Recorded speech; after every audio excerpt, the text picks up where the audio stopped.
முடிவுக்கு வந்தது படப்பிடிப்பு. வேட்டையின் படத்தினுடைய படப்பிடிப்பு முடிவுக்கு வந்ததுங்க. அதுக்கான அதிகாரப்பூர்வமான அறிவிப்பை லைகா ப்ரொடக்ஷன்லேருந்து அறிவிச்சிருக்காங்க.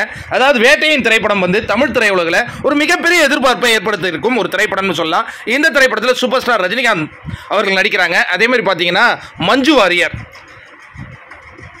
அமிதாப் பச்சன், அதுக்கப்புறம் ராணா, இதுமாரி பல்வேறு நட்சத்திர பட்டாளங்கள் இந்த படத்தில் நடிக்கிறாங்க. இந்த படத்திற்கு இசை வந்து நம்ம எல்லாருக்குமே தெரியும், அனிருத். இந்த படத்தை வந்து டிஜே ஞானவேல் வந்து இயக்கிட்டு இருக்காரு. சமீபத்தில் இந்த படத்தினுடைய பங்கேற்ற ராணா ரகுபதி என்ன சொல்லியிருந்தாருன்னா, இந்த படம் வந்து ஒரு அற்புதமான ஒரு படமாக இருக்குது. இந்த படத்தினுடைய கண்டென்ட், இந்த படத்தினுடைய திரைக்கதைகள் மாற்றம் எல்லாமே ரொம்ப சூப்பராக இருக்குது அப்படின்னு அவர் ஒரு மீடியாவுக்கு இன்டர்வியூ கொடுத்து அது பயங்கர வைரலான அந்த காட்சிகள்லாம் பார்த்துட்டு இருக்கோம். இந்த நேரத்தில் சூப்பர் ஸ்டார் ரஜினிகாந்த் அவர்கள் கடந்த ஒரு வாரமாக பாண்டிச்சேரியில் முகாமிட்டு வேட்டையின் படத்தினுடைய படப்பிடிப்பில் பங்கெடுத்துக்கிட்டு இருந்தார். இப்போ எல்லாமே சூப்பராக முடிஞ்சிருக்குங்க.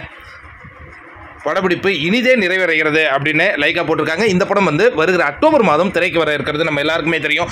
இந்த வேட்டையின் படம் வசூல் வேட்டையாடும் அப்படின்னு ரசிகர்கள் எதிர்பார்த்து காத்திருக்கிறார்கள். நீங்கள் என்ன நினைக்கிறீங்க அப்படிங்கிறத கமெண்ட்ல கூட ஷேர் பண்ணுங்கள். இந்த வீடியோ உங்களுக்கு பிடிச்சா லைக் பண்ணுங்கள், ஷேர் பண்ணுங்கள். தொடர் அப்டேட்டுகளுக்கு காத்திருங்கள். நன்றி, வணக்கம்.